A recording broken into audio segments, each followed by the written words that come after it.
Ya,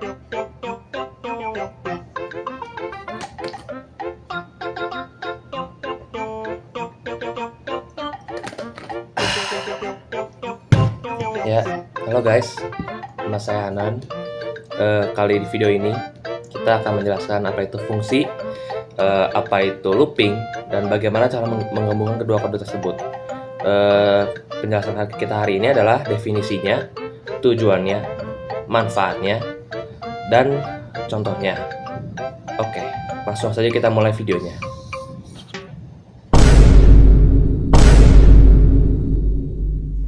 Oke, pertama-tama kali ini saya akan menjelaskan apa itu function, tujuan, dan manfaatnya. Apa sih itu function? Function adalah sekumpulan kode atau perintah yang dikelompokkan bersama yang tujuannya untuk mengerjakan tugas dari suatu program. Apa sih tujuan dan manfaatnya? Tujuannya jelas mengurangi pengurangan. Karena dia bersifatnya kelompok, jadi kita hanya tinggal perlu memanggilnya sekali. Manfaatnya adalah dia mendukung prinsip try atau yang bisa disebut dengan don't repeat yourself, yang berarti kita tidak harus mengulang kode yang sama berulang-ulang dan hanya tinggal perlu memanggil satu pemanggilan saja. Di sini berikut adalah struktur dari function. Misalnya, di sini saya akan memasukkan nama functionnya yaitu perkalian. Nah, dalam perkalian di sini kita dapat menambahkan dua kurung kurawal, buka dan tutup. Dalamnya kita dapat tulis parameter 1, parameter 2. Nah, nantinya dalam sini tuh kita dapat menulis variabel yang kita mau. Contohnya di sini saya tulis variabel B dan di sini saya tulis variabel A. Oke. Setelah ini, kita dapat memasukkan lagi satu struktur lagi yang disebut dengan return value. Return. Apa itu return? Return adalah hasil fungsi yang dikembalikan ketika fungsi ini dijalankan. Nah, apa yang ingin dikembalikan? Kita dapat, karena ininya di sini perkalian, maka saya ingin contohnya mengembalikan hasil perkalian. Di sini saya ingin menulis $A kali $B. Oke, rumus fungsi di sini sudah lengkap ya. Sekarang bagaimana cara menampilkannya? Oke, yang bagian sini kita dapat menulis variabel baru. Di sini contohnya hasil. Dalam hasil ini kita dapat menulis dengan memasukkan fungsi ini perkalian. Nah, dalam kurung sini kita dapat menulis angka yang kita mau untuk dikalikan. Lihat ini struktur sini, A dikali B. Maka di sini kita misalnya contohnya, saya ingin menulis untuk mengkalikan 2 kali 4. Berarti di sini kita hanya tinggal perlu 2,4. Ya, oke, selesai. Nah, untuk menampilkannya kita hanya tinggal perlu masukkan echo $hasil.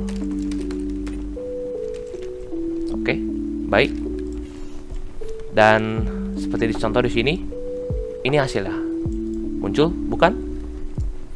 Sama juga kalau kita di sini masukkan misalnya 6 dikali 6, maka di sini akan muncul angka 36 juga. Oke, itu untuk function.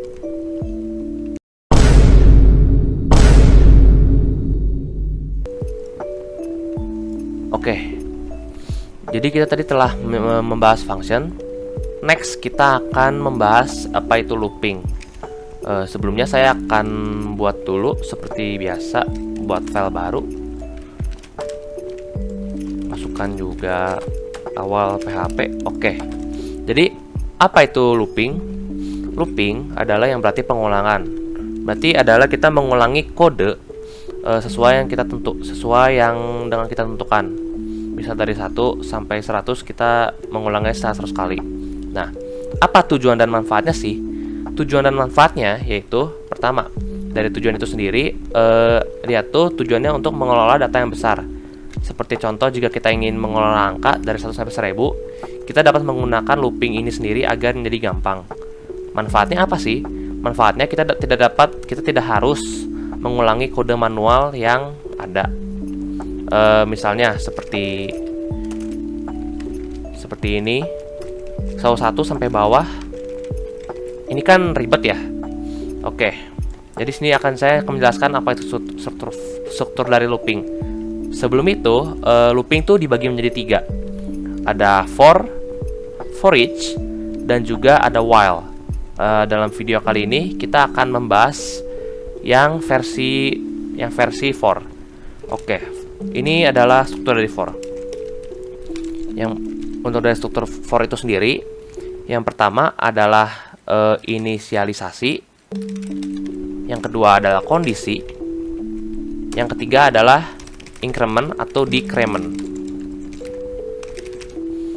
Oke, di sini saya akan jelaskan salah satu. Apa sih itu inisialisasi? Oke, ini adalah angka awal yang kita ingin ulang atau bisa kita sebut dengan variabel awalnya. Misal, di sini saya masukkan variabelnya i sama dengan 1. Yang berarti dalam looping ini dia akan memulai angkanya dari 1. Nah, yang kedua adalah kondisi. Kondisi ini adalah di mana looping ini tuh akan berhenti. Misal di sini saya akan masukkan dengan angka 10. Yang berarti kita di sini jika i kurang dari 10, nah, maka di sini tuh dia akan bacanya ke sini, increment atau decrement. Jadi cara bacanya gini. Awalnya angkanya 1. Kebalik sini adalah jika $i atau yang kita sebut 1 ini, jika $i ini tuh kurang dari 10, maka dia akan melakukan perintah di sini, yaitu increment atau decrement. Increment dan decrement sendiri adalah, kalau increment itu untuk yang menjumlahkan, jumlahnya menjadi menjumlahkan, dan decrement itu untuk mengurangi. Di sini saya akan mencoba menggunakan penjumlahan. Berarti kita masukkan $i plus. Jadi dalam ini jika angkanya masih belum menyentuh 10, maka dia akan melakukan pertambahan 1 dengan 1. Di sini cara ngetesnya kita dapat masukkan seperti ini. Echo $i. Oke. Sebentar, saya save dulu filenya. Oke, kita sudah masuk sini. Sekarang kita tes kodenya.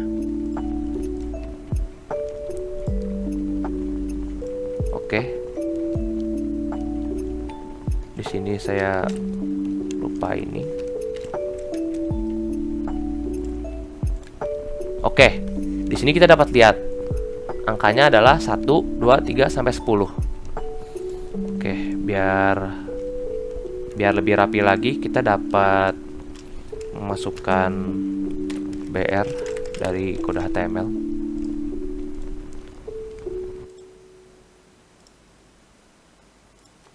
Titik juga.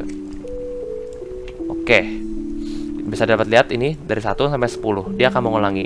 Nah, apa yang terjadi jika kita menulis sini menulis 50? Maka dia akan mengulang sebanyak 50 kali. Seperti contoh di sini, 50 kali. Nah, bagaimana jika itu mundur? Maka kita hanya tinggal perlu membalik variabel utamanya jadi 50. Nah, yang di sini kita akan ubah tandanya. Kenapa? Seperti saya bilang tadi, cara bacanya angka awalnya 50. Nah, jika i ini lebih besar dari 50, maka gitu. Cara bacanya gitu. Jadi jika misalnya i ini masih lebih besar dari 50, maka dia akan melakukan perintah di sini. Nah, bedanya di sini kita akan menuliskan 0. Nah, jika i itu lebih besar daripada 0, ya jelas 50 lebih besar, dia akan melakukan perintah ini. Nah, di sini kita dapat menulis dengan tanda kurang, tanda min. Oke, kita langsung coba. Boom. Langsung dari 50 sampai 0 terbalik. Nah, jadi yang seperti tadi yang saya bilang, manfaat tadi, kita tidak perlu mengulang seperti ICO 50 sampai ICO 1. Jadi kita hanya tinggal perlu memanggil ini. Oke, segitu untuk looping.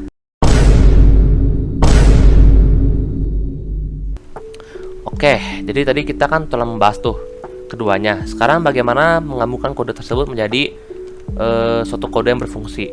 di sini contohnya saya akan membuat perkalian 2. Oke, yang pertama kita dapat memasukkan fungsi seperti biasa. Lalu masukkan juga nama fungsinya. Oke, di sini kita tulis parameternya $A dan $B. Nah, di sini saya karena ini perkalian, saya akan memasukkan return value-nya adalah $A dikali $B. Oke. Di bawah sini saya akan menggunakan looping for. Oke, yang pertama seperti biasa saya nulis inisialisasi dulu kondisi lalu increment-nya. Untuk inisialisasi kali ini saya akan menulis dari angka 1 saja. Oke, yang kedua saya ingin perkalian 2 ini tuh sampai 50. Maka saya akan menulis angka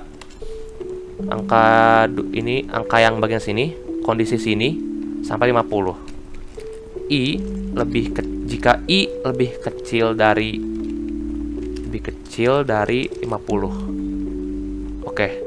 Jika ini tuh lebih kecil dari 50, maka dia akan menjalankan $I tambah. Oke. Setelah ini, kita dapat memasukkan variabel baru untuk menjalankan dari fungsi yang di atas. Hasil sama dengan masukkan fungsinya perkalian.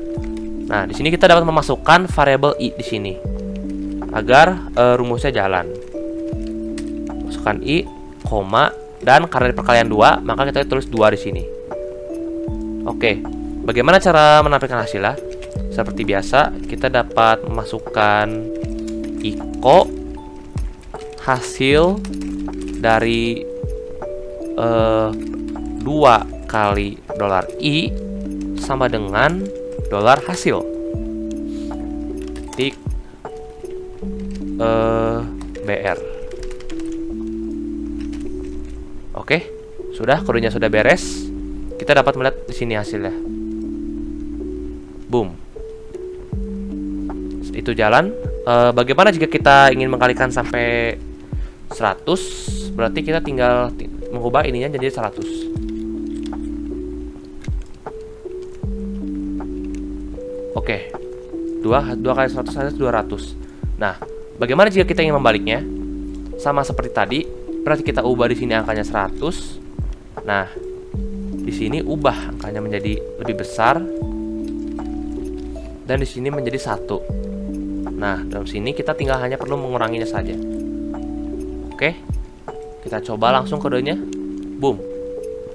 Langsung terbalik dari atas ke bawah.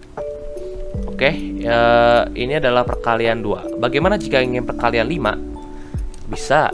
Berarti kita memasukkan di sini 2-nya diganti menjadi 5. Anggap ini jadi 1. Saya ingin kali sampai 10 deh. 10. Maka ini juga diubah jadi plus. Ini juga ubah jadi 5. Oke, kita bakal tes kodenya. Boom. Saya masukkan 5, 10, 15. Oke. Itu adalah contoh dari penggunaan function dan looping secara bersamaan. Mari kita masuk ke kesimpulan dari video ini. Oke, jadi apa sih kesimpulan dari video tadi? Keduanya tuh sangat bermanfaat dan berguna untuk digunakan dalam PHP. Dengan adanya fungsi, kita dapat mengorganisir kode dengan lebih efisien. Dan dengan adanya looping, kita juga dapat mengulang perintah kode tanpa harus menulisnya secara manual.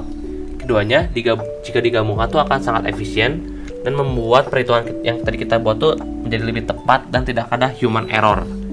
Dan tentunya juga dapat menghemat waktu kita semua. Oke, segitu saja video dari saya. Like jika Anda suka dan dislike jika Anda tidak suka. Mohon maaf jika ada salah kata. And see you in the next video.